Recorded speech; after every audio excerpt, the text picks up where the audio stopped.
The White House press secretary has gotten a lot of things wrong in her short tenure as the president's spokesman. And on Friday, she continued that trend, this time repeating a falsehood about your favorite podcaster. I just want to take a step back a moment and really call out the shameful, hateful, and dangerous attacks that we have been seeing on the LGBTQI community, as we've seen this week, as I said, and also last week. Look, it started with a speaker at a conservative conference calling for the eradication of transgender people, language that not a single national Republican leader has condemned. Now, as the liberal press was forced to admit last week, that is not what I said. And so, some people right now are saying that KJP is just really bad at her job. Often she is. But this attack on me was not a mistake. It was, I'm convinced, a highly calculated lie.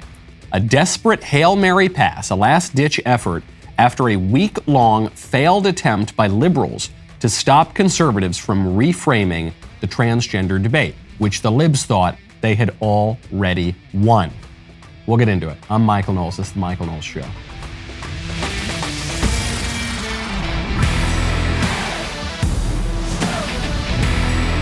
Welcome back to the show. My favorite comment on Friday is from conservative thinking moms. Some of my favorite kinds of moms are those conservative thinking ones, who says, this is Trans History Month. Women's History Month has been canceled. That's true. Sorry, guys. Women's History Month has transitioned. Now, the Women's History Month is to honor men who to be women. A lot of craziness and instability. When times get crazy and unstable, you got to check out Birch Gold. Right now, text Knowles to 989898. In today's economy, it is more important than ever to safeguard your financial future with a diverse range of investments. The stock market is unpredictable. Traditional investments, bonds, real estate, they can be affected by interest rates and other economic factors. That is why buying gold with Birch Gold is such a smart choice. Gold is a tangible asset with a reliable store of value because it is not tied to any one economy or currency. It can be a safe haven in times of crisis. Birch Gold makes it easy to roll over your IRA or 401k into an IRA backed by physical gold and silver. Right now, if you buy gold, you can get a free safe to store it in. That is right. On qualifying purchases now through March 31st, Birch Gold will ship a free safe directly to your door. Text Knowles, Knowles, to 989898 to claim your free info kit on gold and to claim eligibility for your free safe. With your retirement at stake, you want to be confident in the financial services companies that you work with, including who you choose for purchasing physical precious metals. Text Knowles, Knowles, to 989898 and protect your savings with gold today. I'm honored that the White House felt the need to lie about me. And that is what this was. That comment from Karine Jean-Pierre was not a spontaneous response to a reporter's question. That comment from Karine Jean-Pierre was prepared. It was in the press briefing. And I can just tell you, I've worked as a campaign spokesman before. I've done that kind of job in politics, obviously not at the level that Karine Jean-Pierre has. But nothing in those briefings is accidental. Every single word, every syllable is vetted. And it was calculated in a couple of really interesting ways. One, she didn't say my name. She didn't say my name, I think, to allow her to repeat the lie that I said, that I called to genocide transgender people or whatever. She saw, the whole White House saw, that the liberal media had to backtrack. They had to retract their claims of what I said because they were afraid of libel suits. So she wouldn't say my name, but she did repeat that claim. Why repeat the claim? Because the transgender debate is right at this moment in the process of being reframed, which was the whole point of my speech. The whole point of my speech was that the libs continue to win on these issues. And that the trend is always, the libs propose something crazy, conservatives briefly oppose it, the libs stand firm, conservatives then embrace the views of our opponents. So it happened with feminism. The crazy feminists start burning their bras and saying, a woman needs a man like a fish needs a bicycle. The conservatives say, that's totally crazy. Then 5 seconds later, the conservatives say, okay, feminism's fine, but this sexual revolution stuff, that's totally crazy. And then they accept that, then they accept the redefinition of marriage, then they accept transgenderism. Consider where the transgender debate was even 2 weeks ago. The transgender debate was The liberals said we need to trans the 5-year-olds, and the conservatives said you need to wait till they turn 8 until you trans them. But basically, everyone had accepted the premise that transgenderism for adults was totally fine. If a 25-year-old man wants to be the opposite sex, that's totally fine. That's his right. He should be allowed to do that, which is an insane position. Obviously, virtually no one in the country, left or right, believed that even 10 years ago. Now, because the liberals just constantly move that Overton window to the left, they had effectively won that debate.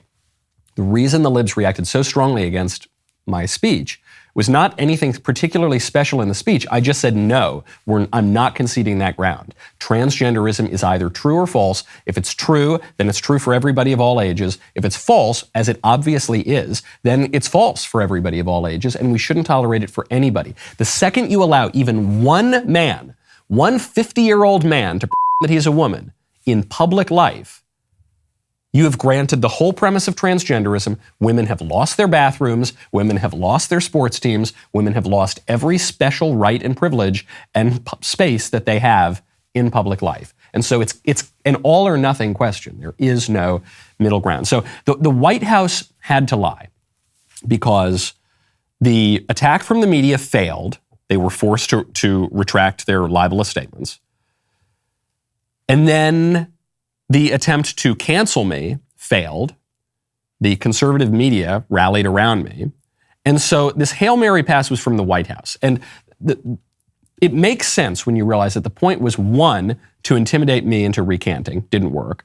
2, to intimidate the conservative movement, the media, into canceling me, didn't work. And then 3, this was the final volley, to intimidate Republican politicians into disavowing me or conceding the point. The reason I'm convinced this was so highly calculated is by getting the statement wrong, the White House was baiting Republican politicians into calling them out. And then once the Republicans called them out, the White House could say, all right, well, never mind, maybe we got the wording wrong, but where do you stand on this issue? Do you want to eradicate transgenderism from public life? And the White House believed that the Republican politicians were too cowardly to do that. And they didn't want to open it up, so they would be bullied into silence. And what the White House wasn't counting on, what the liberal media weren't counting on, is that the conservatives actually still have something of a spine on this issue. And they were willing to take that dare. Marsha Blackburn, I mean, there were so many people in the conservative movement who rallied here. I certainly wouldn't have time to thank everybody for doing it and for having some courage and standing up, but everybody, from the most moderate part of the conservative movement all the way to the most conservative, the elected politicians, the media, the activist groups. Marsha, though, I feel in particular, was really precise here. She said, the White House and the press secretary have become experts at spewing misinformation and lies. They want to scare Americans into submission, Michael Knowles. And that was what this was about. Spew these lies, send a message to everybody that if you in any way stand up against our increasingly radical agenda, we will try to destroy you. We will lie about you. It doesn't matter. And conservatives said, no, we don't care. We're not going to tolerate this. The premise of this intimidation was that conservatives don't want to be viewed as going too far. We just want a moderate position. We just want to tack to the center here. If we go too far, we're going to get blown out at the ballots in November. No, that's not how the left thinks. That piece of political common sense is not very sensible, actually. The left never worries about going too far and alienating the centrist voter. And sometimes it hits them a little bit at the ballot box, but in the long run, it doesn't. They've won everything they've gone for. They've redefined marriage. They've redefined man and woman. They're transing the kids. They don't back down. They push for the Green New Deal. The Green New Deal, over 10 years, a $90 trillion plan to completely upend our whole political order. They're still pushing on that. It's becoming more and more mainstream every day. They pushed on to abolish the police. It hurt them a little bit in the midterms. They still push, and they have weakened the police departments, and they have weakened law enforcement, and they have opened our border, and they've succeeded. The mistake that a lot of conservatives have made in the past, they're not making it right now, fortunately, is they think that political movements are won by being the most centrist type of candidate you can possibly be and following the consensus view. That's not how political movements are won. Political movements are won by highly motivated groups of political minorities who have a very clear vision, who don't just follow the consensus view, but who craft the consensus view. That's how political movements are won. That's how the libs have won for the last 50, 70 years. And if conservatives want to start winning, we need that clarity too. People want a choice, not an echo, to quote Phyllis Schlafly, one of the most effective political activists of the 20th century. People want leadership and a clear vision. They'll follow that. Without a clear vision, if we're just going to be the Democrats light, people are going to vote for the Democrats. Democrats are much better at being Democrats than we are. The irony of all of this, by the way, is that as the libs are pretending that I called for mass murder, a very prominent liberal went on national television and literally called for murder.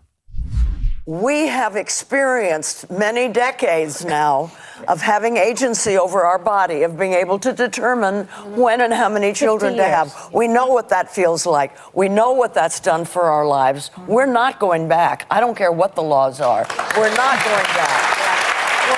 I think the women will rise up. That's the activist. That's Jane speaking, and she probably will get a Nobel Prize. But it's the truth. Very soon. It is the truth. We're not going to do it. Besides marching and protesting, what else do you suggest? Well, it doesn't happen overnight. It's not a miraculous. What did you say? Murder. She's kidding. Wait a second. She's just kidding. Don't say that. That's you don't know. They'll pick up on that and just run with it. That's the worst. She's just kidding. Well, let me talk to you about. Let's move on and talk about Jane's activism, which is legendary. Oh, she's just kidding. She's just kidding. You look at Jane Fonda. Jane Fonda is not kidding at all. There's not even the hint of a theatrical kind of smile or wink here. She is dead serious, which tells you a lot about the left. Tells you two things in particular. One, when they whine and cry and clutch their pearls and completely rewrite your words to make it sound as though you're advocating violence when you've never done any such thing, it's completely disingenuous. And it's completely disingenuous because of the second point, which is that the libs would happily advocate political violence against their enemies. The libs have made this point all week with my transgenderism comments. They said, you can't distinguish between an idea and the people who express that idea. There's no distinction to be made. If you criticize a bad idea, then you are calling for the death of the people who hold that idea, which is absurd. Anybody with even a slightly developed rational faculty is able to distinguish between bad ideas and people who believe bad ideas. But the libs don't fall into that group. The libs truly make no distinction between those things. And so when the libs are calling for the eradication of an idea, they actually are, certainly in the case of Jane Fonda here, calling for the eradication of people. It's sometimes said that every accusation from the libs is a confession. And Jane Fonda just confessed something. Confessed that this whole past week of the libs rewriting my words is because they themselves make no such distinction between ideas and people. It means that our society is getting pretty crazy. When things get crazy, you're going to want to make sure that your family is protected. You got to check out Jace Medical. Right now, go to jacemedical.com, use promo code Knowles. If the past couple years has taught you anything, it should be that in a crisis, say a global pandemic or a natural disaster, even the basics can be hard to come by. With everything currently going on in the U.S., in the worst case scenario, do you want to be unprepared? Our partners over at Jace Medical are here to help. Jace Medical helps you get a long-term supply of prescription medication. Their mission is to empower you to be better medically prepared. A great way to start preparing is with the Jace Case. It's a pack of 5 different courses of antibiotics that you can use to treat a whole host of bacterial illnesses, including UTIs, respiratory infections, sinusitis, skin infections, and more. All you've got to do is fill out a simple online form and in some cases jump on a quick call with one of their board-certified physicians. From there, you can ask your physician treatment-related questions on an ongoing basis. I'll make it really simple for you. If China invades Taiwan, as is looking increasingly likely, boom, there goes your supply chain. Make sure you're prepared. Being prepared brings peace of mind that the Knowleses, that your family are always going to be taken care of. Go to jacemedical.com, enter code Knowles at checkout for a discount on your order. That is Jace with a J, medical.com, promo code Knowles. So, what do the libs do now? Now that the libs have flopped on their desperate attempt not to allow the transgender debate to be reframed, we went from do we trans the 5-year-olds or do we wait till they turn 8 to now the debate is, do we accept transgenderism at all or do we not? Do we eradicate transgenderism entirely from public life or do we tolerate transgenderism throughout all of public life? That's where the debate is. It's not a good place for the libs to have the debate. So what do now? They retreat to their tried and true strategy of banning a word, of redefining a word. BuzzFeed came out with this. It's now in Yahoo News. Quote, transgenderism is just the latest example of anti-trans rhetoric. Meaning the word transgenderism is now considered politically incorrect. It's rare that we get to see this happen in real time, the machinations of political correctness.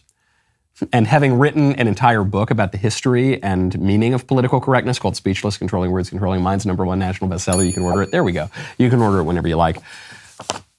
You're witnessing something rare. You are actually consciously seeing the libs use political correctness by banning a word. They tried to redefine the meaning of the word. They tried to change the language that we're all using. That didn't work this past week. And so they're saying, okay, you're not allowed to say it anymore. If you saw the word transgenderism trending on social media last week and felt a sinking feeling in your stomach, you're not alone. The word was used at CPAC by DailyWire's Michael Knowles, who said during his speech that transgenderism must be eradicated from public life entirely. After his words were characterized as sounding genocidal, Knowles attempted to claim that he was not calling for the eradication of people when he said transgenderism must be eradicated. But turning an experience intrinsic to the lives of trans people into a noun doesn't separate it from those people whose rights and safety are currently under attack. First of all, I didn't turn it into a noun. Transgenderism is a word that long predates me. I just used the word correctly, and the libs were upset that I used the word correctly, and so now they're saying you're not allowed to use it. They say, I'm kid you not. They say, transgenderism is a phony term made up by anti-transgender activists and used to dehumanize transgender people and target them, their life-saving healthcare and access to society. Now, what's really weird is in the next paragraph, BuzzFeed says, the term transgenderism was actually used by trans activists in the 1990s and early 2000s. But as language evolves, words are both reclaimed by communities and co-opted by oppositional forces. So they say, this is a phony made-up term from the anti-trans activists. Actually, no, it's a term that was used by the pro-trans activists. But now that Knowles is using it, it's terrible and we can't use it anymore. Phony made-up term. It's just a word to describe an idea. And the libs can't defend the idea. They can't argue against the people such as the conservatives who are now pointing out the absurdity of transgenderism. They can't do that. And so the only thing they can do to try to win the debate is to stop you from thinking about it, which is the whole point of political correctness. If you think about transgenderism for 5 seconds, you will realize that it is completely absurd. You will realize that obviously men cannot become women, women cannot become men cannot secretly be women cannot secretly be men. Your true self probably has something to do with your body. It's not totally divorced from your body, that you can look entirely like a man and have every physical attribute of a man, but on some secret plane, you're actually a woman. That's obviously absurd. And so the only way that the liberals can possibly defend that idea and hold on to their political position is to stop you from thinking about it. And because language is the stuff of our consciousness, it's not merely an instrument of our consciousness, but it actually constitutes our consciousness. It constitutes the way that we view the world. If you can control the language, you can control people's minds. You are seeing that happen in real time right now. Why? Because people know that whatever I said in my CPAC speech is just one of the million criticisms that are resonating recently against this tyranny of liberalism. That's just one example. But many other people have said many similar things, and it's resonating with many, many more people. I'll give you a great example of this. The UK, according to The Guardian, just ranked among the most liberal countries on divorce and abortion. This according to a global study. The UK ranks in the world's top 4 countries for accepting divorce, homosexuality, casual sex, assisted dying, prostitution, and abortion. And this is being hailed. The supporters are saying, bravo, live and let live. The battles against homophobia, racism, and misogyny helped make the UK a more liberal nation. But I don't think this has to do with any kind of phobia or misogyny or anything. Just look at the facts here. The UK is now much more accepting of divorce, of the sexual revolution, of suicide, of selling your body like you're just a slab of meat, of killing your babies. And that is not considered to be the cost of liberalism. That's considered to be the feature. That's the reward of liberalism. The great triumph of liberalism is that people are now having meaningless sex, are selling their bodies like they're animals, and are killing their babies, and are leaving their families. We did it, guys. We did it. The divorce rate is higher than ever. We're murdering all our babies. Congratulations. If that's liberalism, I don't want it.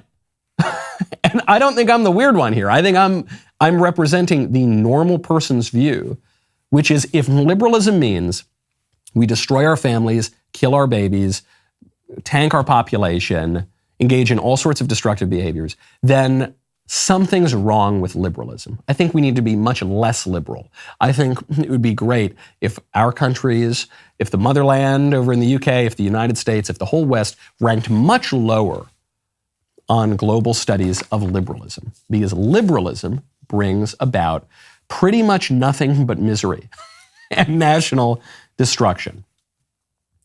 If the liberals know that the fruits of liberalism have been poisonous and that the people don't like it, and so the only way to salvage their political program is to stop you from talking about it. You're not really allowed to say abortion.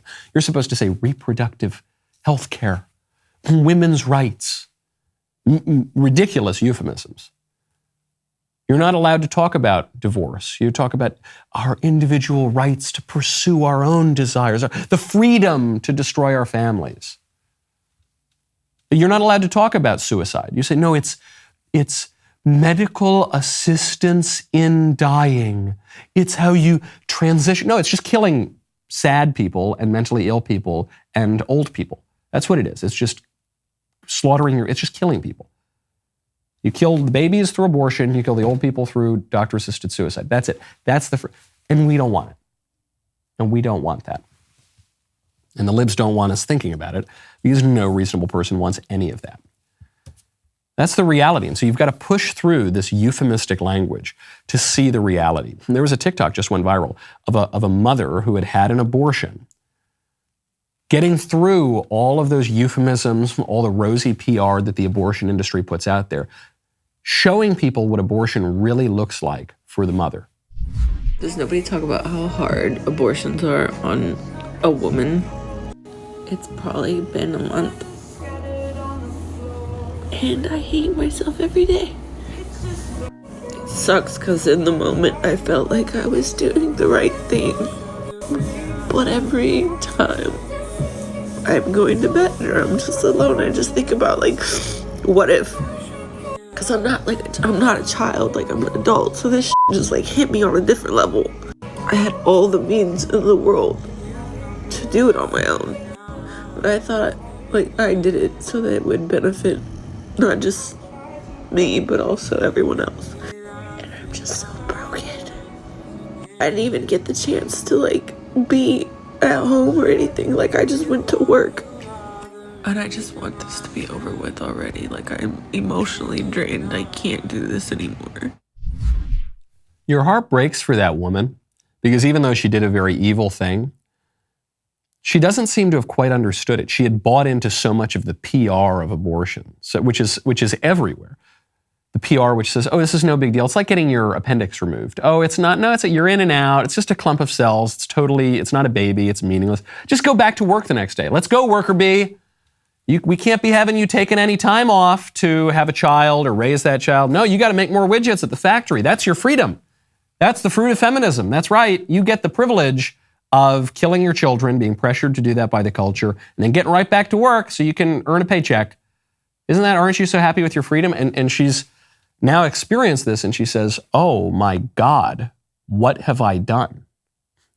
I've done something evil, and I'm not even allowed to, I've killed my child, and I'm not even allowed to mourn it.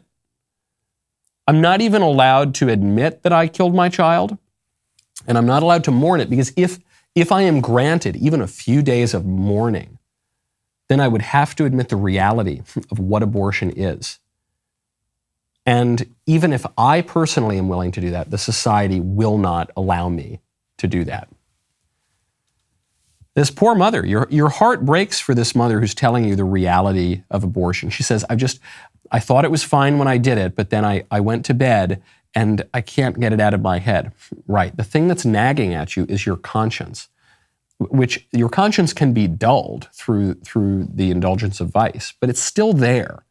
You still have a natural ability to discern between right and wrong. It's still there, and so you still know what's happening. And the way abortion is sold is, okay, here you go. This is the solution to your problem. You got a problem? Here's the solution. Almost as if you're not going to have a life afterward. So you go, you do it. I'm not denying that if you have an unplanned pregnancy, that raises all sorts of anxiety. That's what the abortion industry preys on, is women's stress and anxiety and fear for the future. In fact, that maybe the man won't stick around. But she says, but I could have taken care of the baby. And I went and I had a permanent solution to a temporary problem. And now I just think, oh, it's over. And in place of relief, I just feel this sadness, because now I'm never gonna, because I killed my kid. And nobody would even tell me what I was doing. And now that I did it, nobody prepared me for the sadness of the reality of what I was doing. That's what abortion really looks like. Beneath all the rosy euphemisms, women's health care, choice, freedom. That's the reality. Speaking of women and conscience, Grace Van Dien, who is one of the actresses in Stranger Things, just came out and explained why she's quitting Hollywood, or at least taking a break from Hollywood. And it's one of the most dignified videos I've seen out of Hollywood in years.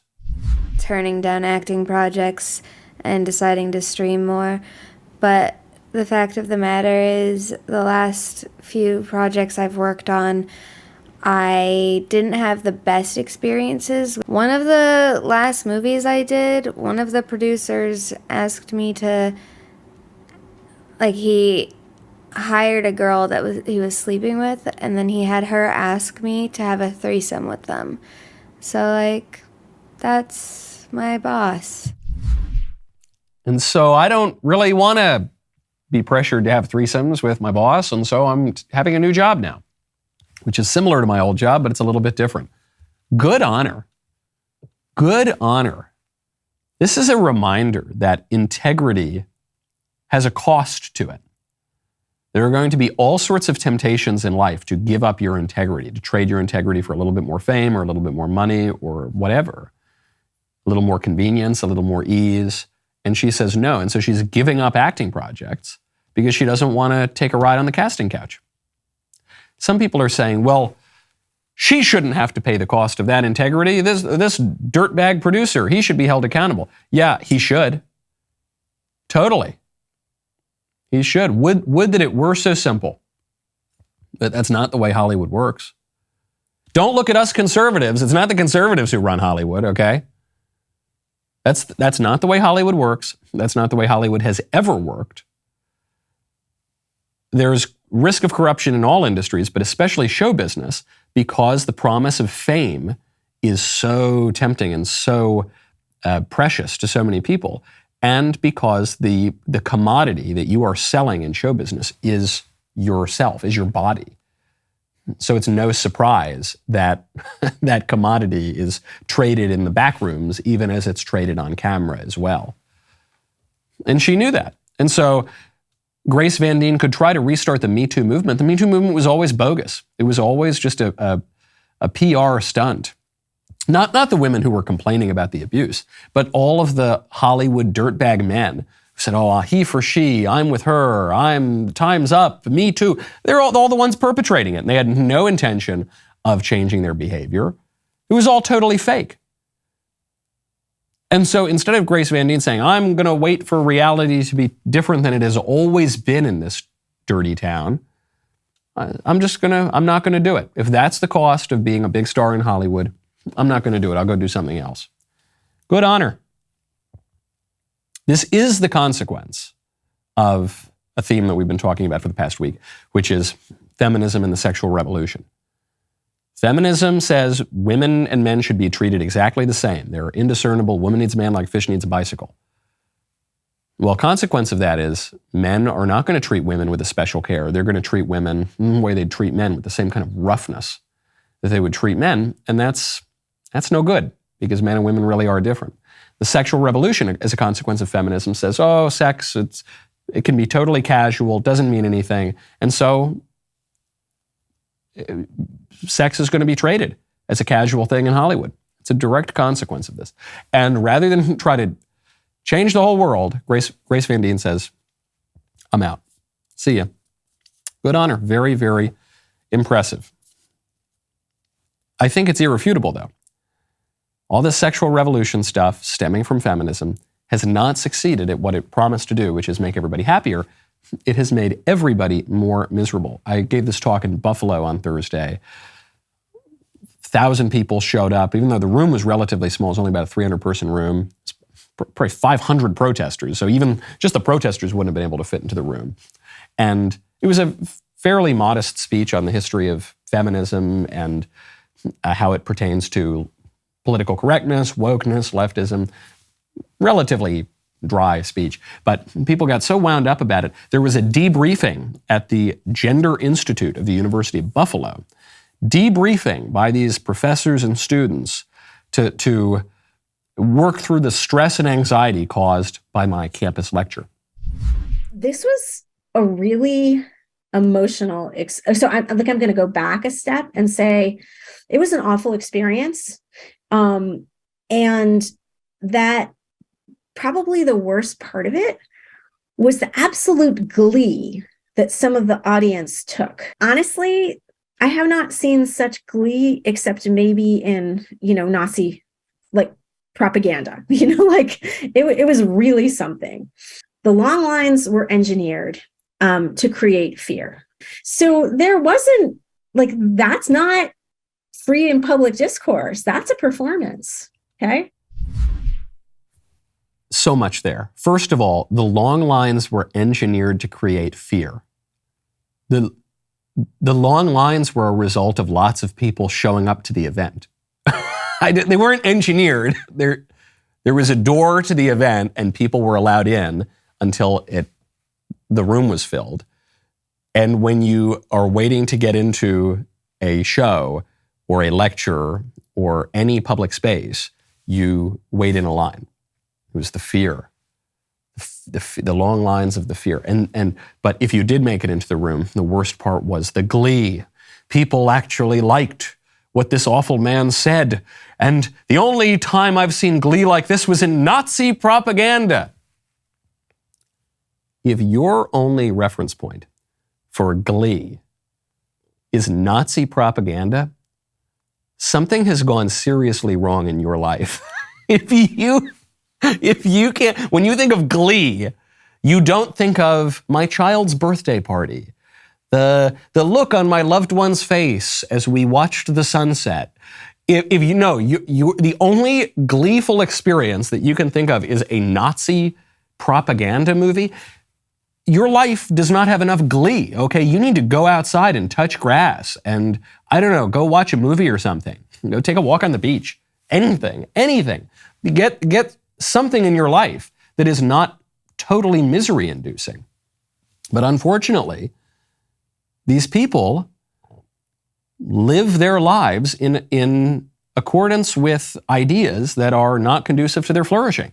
I mean, that was the whole point of the talk. I said that these ideas, such as feminism, promise to make you happy, and then every measure we have of it shows that they have not made you happy, they've made you more and more miserable. So if you suffer at any point in your life, well, that's just life. Life has suffering to it. okay? And you're going to have bad days, and the rain falls on the just and the unjust alike, and that's just part of it. But if you are constantly miserable, if you never ever feel glee, and someone else exhibiting happiness causes you pain, that's on you. Something is wrong in your mind. And you need to change your mind a little bit, or else you're going to continue living a very miserable life. You've seen this throughout higher education, not just at the University of Buffalo. Stanford Law School just exhibited one of the most shameful displays I have ever seen or heard of in a university. A judge showed up to give a talk at Stanford Law School. Stanford Law School is ranked the number 2 law school in America. Judge is Fifth Circuit Judge Kyle Duncan. He showed up to a Federalist Society event. And then students showed up to protest him, screaming obscene, disgusting, sexual, vulgar things at him, calling him a liar, calling him a scumbag. At a certain point, Judge Duncan had had enough of this. He said, can someone, I don't know what these people are doing, but can someone please get an administrator in here to bring order back to a classroom at Stanford Law School? So the administrator shows up. The administrator takes the side of the shrieking, howling, vulgar, obscene, crazy students. The administrator shows up. Do we have a video clip of this? I'm going to speak here, and I'm being heckled nonstop. And I'm just asking for an administrator to sign. That's an administrator. Your racism is showing. I would like to.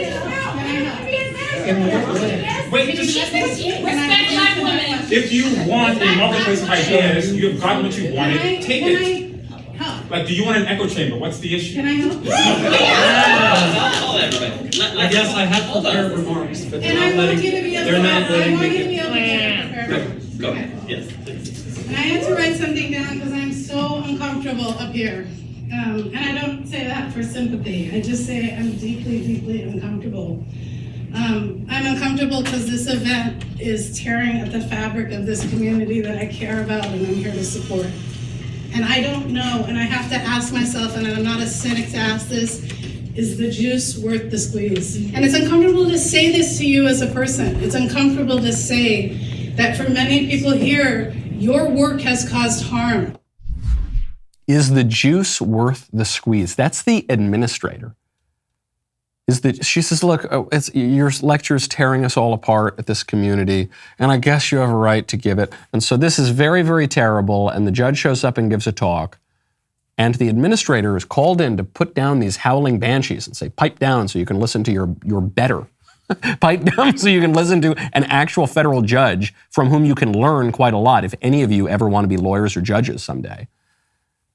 And she says, is the juice worth the squeeze? R.I.P. higher education. The scary part is not that this is the number 2 law school in the country. By the way, the number 1 law school, Yale Law School, had a very similar incident last year with Kristen Waggoner from the Alliance Defending Freedom. Kristen Waggoner, a very respected judge, Supreme Court litigator, shows up, gives a talk on religious liberty, and the students also start screaming and howling like a bunch of animals. And the Stanford administration, the Yale administration, they both paid lip service afterward to, okay, this wasn't totally great. Unless that administrator at Stanford is fired, unless those students are expelled, then it's all just BS. Talk is cheap, okay? The fear is not even just that higher education is dead, that the most prestigious law schools in the country are dead. The fear is that these people are going to be lawyers someday. These people might be judges someday. The fear is not just that higher education is gone.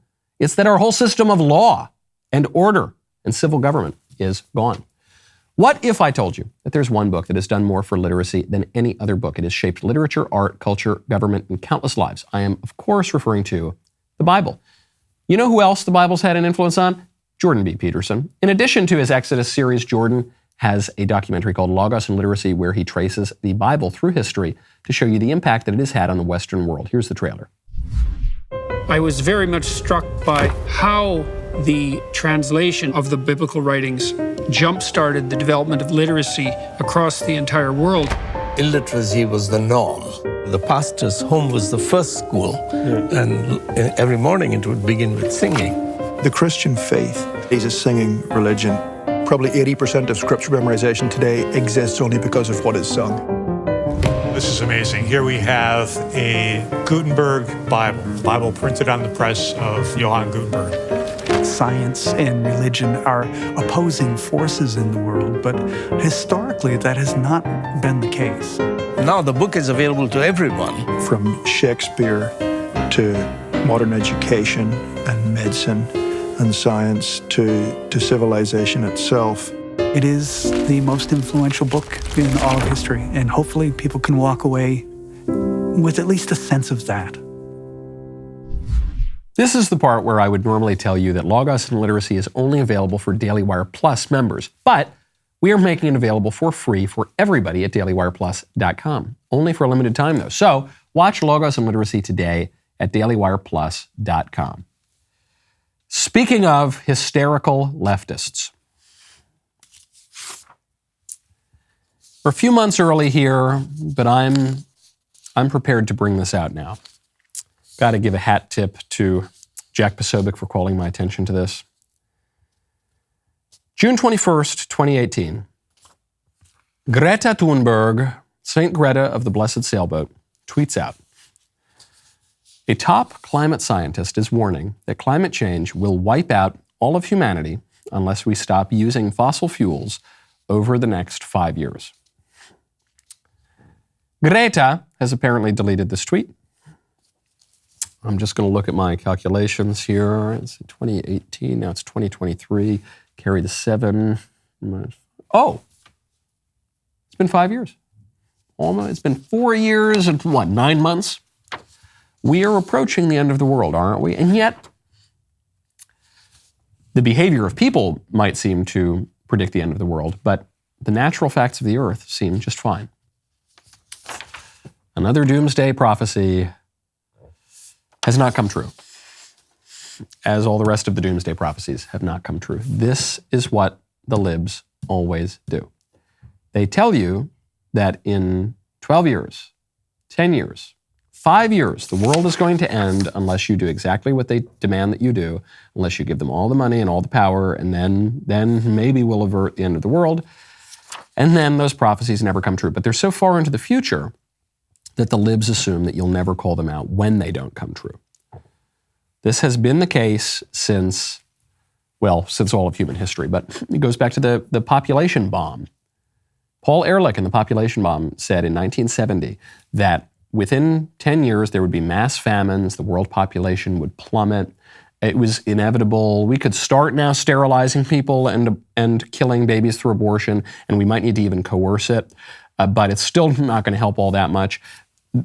These predictions led directly to policies in places like India, which sterilized lots of poor people in exchange for the use of utilities. In places like China, which had the one-child policy, killed untold numbers of babies because of these sorts of predictions, and then didn't come true.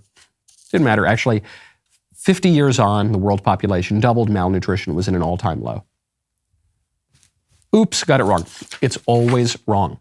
It's all these predictions about climate change, about the population bomb, about the end of the world, they're always false, and it's important to celebrate when they don't come true. Shouldn't we be happy? Shouldn't Greta be happy? Why doesn't Greta retweet this and say, hello, how wonderful, I don't really know how the Swedes sound. Don't you know, this is so wonderful, the world hasn't ended, yippee, hooray. No, they're upset when it doesn't happen. They hide it. They have to delete it. They say, my calculations were a little wrong, but 3 more years if you don't give me what I want. 3 more years, that's when the world is going to end. Okay, see you in 3 more years. What's the point of all this? The energy secretary for Joe Biden explained what the point of all of this is. I think China has been very sensitive and has actually invested a lot in their solutions to achieve their goals. So we're hopeful that, we can all learn from what China is doing, but the amount of money that they're investing in clean energy is actually, encouraging. There it is. There's the point. The point is to make our system of government look more like China's. It's not just Jennifer Granholm and the Biden administration who's saying this. The World Economic Forum has been saying this. The liberal elites all over the world have been saying this. They look at China's model and they say, oh, that's a pretty good way for the elite to take a lot of power over the people. What's the model? The model is mass surveillance. The model is a social credit system. And the model is the total control of people's habits of living, all the way down to what kind of stoves they use to heat their pots of gruel, all the way down to what kind of transportation they're allowed to take, whether or not they're able to leave their homes, all the way down. And how do they justify it? They justify it in the name of this eschatology of climate change, this woke pseudo-religion that has all of the elements of a religion, all of the kind of quasi-sacraments, all of the kinds of rituals, all the kinds of liturgical garments, and of course, the end times prophecies. That climate change exists to animate this move away from our traditional way of life toward this new way of life. And it's not just that this new way of life is communist. It's not just that China is a purely communist country. It's not. China uses market mechanisms. China, I don't think Xi Jinping is the most ideologically orthodox Marxist that's ever lived. And frankly, I don't think that their system is all that different from the system in the West. We have the same kind of mass surveillance that China does. In fact, we have a much more sophisticated system of mass surveillance that we use against our own people. We have a social credit system, whether the United States wants to admit it or not. If you contradict the ruling regime, you can have your Uber shut down, you can be put on a no-fly list, you can be debanked. This has happened to political dissidents in the United States. And because our society is increasingly moving away from cash, you can be frozen out of the system, out of the financial system. You won't be able to protest either because you'll be deplatformed from social media, which is the public square. Doesn't look all that different. So when the ruling class liberals tell you, we want to look like China, believe them. They're telling you their plans. And you're even seeing this impulse in the way they use language. The idea that in the total state, in a totalitarian regime, everything down to your private thoughts is controlled by the ruling power. The words that you are allowed to use, history, what actually happened, what people actually said, no, you didn't hear that. No, you didn't see that. No. History is always changing. Reality is always changing. The party, whatever the party says, is always right. It's Music Monday, baby. The rest of the show continues now. You don't want to miss it. Become a member right now if you're not already a member. DailyWire.com/Knowles. Use code Knowles at checkout for 2 months free on all annual plans.